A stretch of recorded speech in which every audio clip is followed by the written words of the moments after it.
All right, here we go. It is 6:42 p.m. Pacific time on Tuesday, March 15th. The new league year for the NFL starts tomorrow, March 16th, and it kicks into gear at 4 p.m. Eastern, which means 1 p.m. Pacific. You do the math depending on what time zone you're in. That means the 49ers right now are, I don't want to say that they're on the clock, but they're in this weird limbo and waiting period because there are several rules that take into effect tomorrow on Wednesday that they must satisfy. And obviously, there are things right now on this roster that need to be tinkered with so that the 49ers satisfy those rules, especially with regard to the salary cap. Meanwhile, the Deshaun Watson trade rumors and trade reports rage, and those seem inextricably linked to any potential market that there might be for Jimmy Garoppolo and a trade that could save the 49ers some money. So I know that this is all potentially complicated, especially if you're new to the inner workings of an NFL offseason, and it seems that everything has converged at one spot now for the 49ers. This is definitely the wackiest deadline pressure that I've seen since covering this team, because this is the first time that they've been over the cap, so they've got to get under by tomorrow. But also, this is the first time that they've been actively shopping their top quarterback as far as salary goes.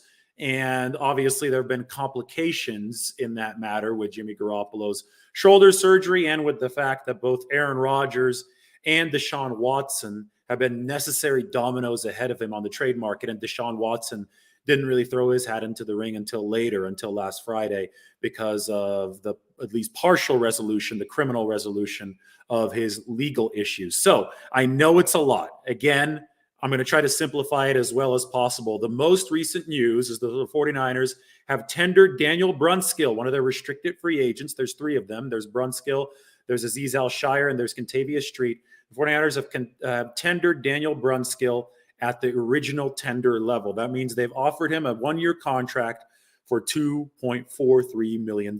This is reported by Matt Barrows, who works for us at The Athletic. He's my colleague, does a great job.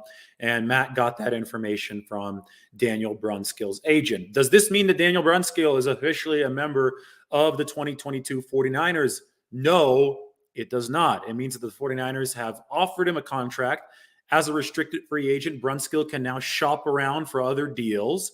And if another team offers him more, the 49ers will have the opportunity to match that offer. So say the Browns offer Daniel Brunskill $5 million. The 49ers will have a chance to match that offer. If they don't, then Brunskill will sign with the Browns and the 49ers will get nothing in return. The restricted free agent tender process has three options for teams that are interested in keeping their restricted free agents. You could either offer the $2.43 million tender, which the 49ers just offered Daniel Brunskill, or you can offer a second round tender. That one costs $3.986 million. Same rules apply. If another team outbids you and you don't want to match that offer, then you get a second round pick as compensation, or you can go for the much more expensive first round tender. If a player is very valuable to you and you want to keep him, the first round tender is worth $5.562 million. In the event that you don't outbid another team that leapfrogs you, you get a first rounder in return as compensation. So Brunskill signs elsewhere and the 49ers don't match his pay. They don't get anything in return. With Azeez Al-Shire, it is possible that the 49ers go with the second round tender, the more expensive one, but I'm not sure. We're still waiting on that news. So that is actually step one of the to-do list that the 49ers must tackle between now and 1 p.m. tomorrow. So I'm going to try to break this down as simply as possible and guide you through what the 49ers must do between now and 1 p.m. to eliminate as much confusion as possible. To-do one is to make tender decisions on their restricted free agents. They made a tender decision on Daniel Brunskill. The ball is now in his court. He must decide whether or not to sign that tender or to see if he can get more money from other teams. So it's why not? He's going to look to see if he can get more money elsewhere. And then the ball will be back in the 49ers court if he does get offered more elsewhere. The 49ers must decide whether or not the tender is Azeez Al-Shire. I expect yes on that front. And Kentavious Street, I expect no to not being sure on that front. But I think Azeez Al-Shire, I think that would be a missed opportunity to not even give him the lowest round tender like the 49ers gave to Daniel Brunskill. The deadline for that is the start of the new league year at 1 p.m. tomorrow. Now, if these guys sign their tenders, they'll start eating a little bit into the 49ers cap space. And the other thing that the 49ers must seriously take before the start of the new league year at 1 p.m. is their cap situation. This morning, they restructured Dee Ford's contract by adding void years, stretching some of the money that they owed to the cap into further years when the cap will be greater due to the NFL's new media deal. They saved about $5 million, which means the 49ers, as things stand right now, are about $5 million over the salary cap, and they have to get under the salary cap by 1 p.m. tomorrow. Now, the potentially tricky aspect of this is if Daniel Brunskill signs his tender, all of a sudden that will bite another chunk out of the 49ers salary cap space.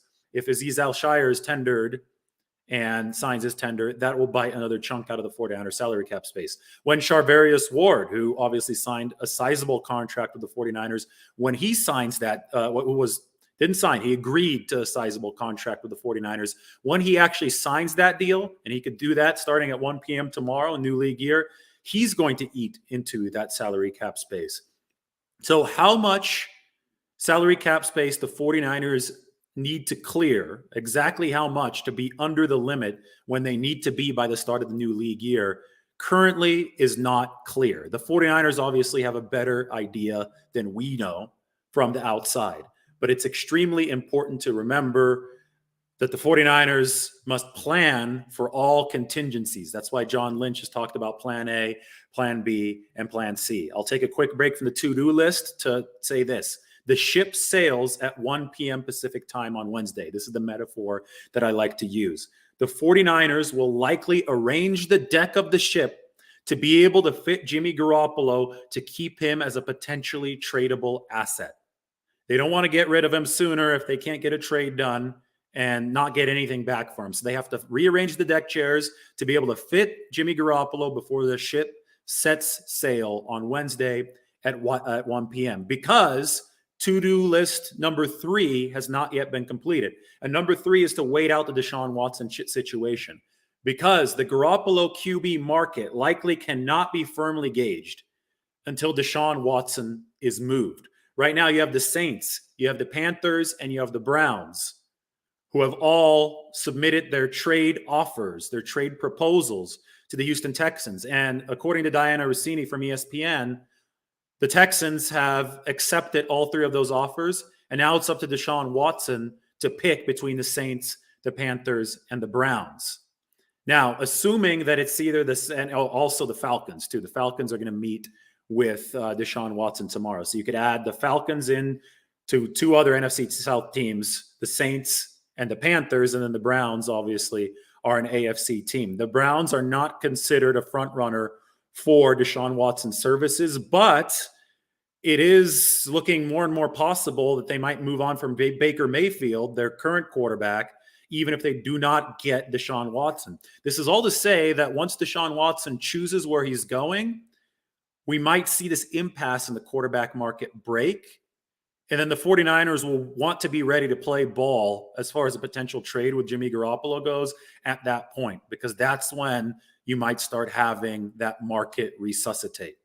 So it's like the pocket. It's like the 49ers, wanting to trade. Jimmy Garoppolo is the football in their hand. They're the quarterback now. The 49ers and John Lynch are the quarterback. Good thing he played quarterback at Stanford before he shifted over to safety. The pocket is converging on them. Tomorrow, the 49ers have to buy some more time. The receivers aren't yet open. The potential trade partners at this moment probably aren't yet open. So the 49ers will wait to buy some more time, but they want to hang in that pocket. They don't want to just throw the ball away before it's too soon. They still want to make sure that they gain yardage on this play with Jimmy Garoppolo. That's my best analogy, my best way of explaining it. But that ship sets sail at 1 p.m. So that's when the pocket is going to collapse at 1 p.m. So the 49ers need to buy time, and it may need to be that they need to buy time past 1 p.m. if this Watson situation has not yet resolved itself. So again, to-do list number 1, figure out who you're going to tender and who you're not going to tender. We already know that they tendered Daniel Brunskill. Put the ball in the RFA's court. Number 2, clear enough cap space to be able to handle all different possibilities, because there are going to be factors in every which direction that the 49ers might need to tackle. And to-do list number 3, this is something the 49ers don't have as much control of. You have to wait out the Deshaun Watson situation to figure out what happens with Jimmy Garoppolo.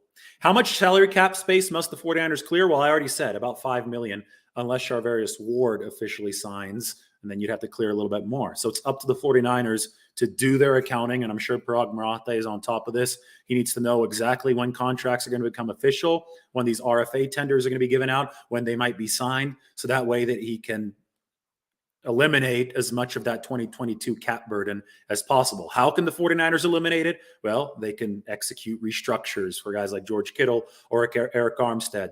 They can look at Samson Ebukam and say, hey, we'll give you an extension, spread that cap hit out to further years. Or they could even look at Jimmy Ward and say, hey, we can give you an extension, spread that cap hit out to further years. So the 49ers have tools at their recourse to be able to get under the cap tomorrow and fit Jimmy Garoppolo onto the ship, which is probably what they're going to want to do if that trade market does not heat up in time, because that trade market is contingent on Deshaun Watson, who obviously will be deciding between the Falcons, the Saints, the Panthers, and the Browns. So that is the latest. Outside of that, we know absolutely nothing. I wanted to keep this as short and succinct as possible. So 11 minutes sounds pretty good. And hopefully we'll find out a little bit more soon. But I hope that you guys enjoyed this little brief sense amidst the noise. That's all that we know. And why don't we just admit that we know nothing? No, we do know something. We do know the 3-step process for the 49ers. So let's sit back and let's enjoy the process as they work to move forward and to bring this closer to the new league year. I'll certainly be back online talking to you guys at some point between now and then. And then when stuff really starts moving, I'll be talking to you as well. So if you enjoyed this, subscribe to the channel and be ready for the next one. Talk to you all soon.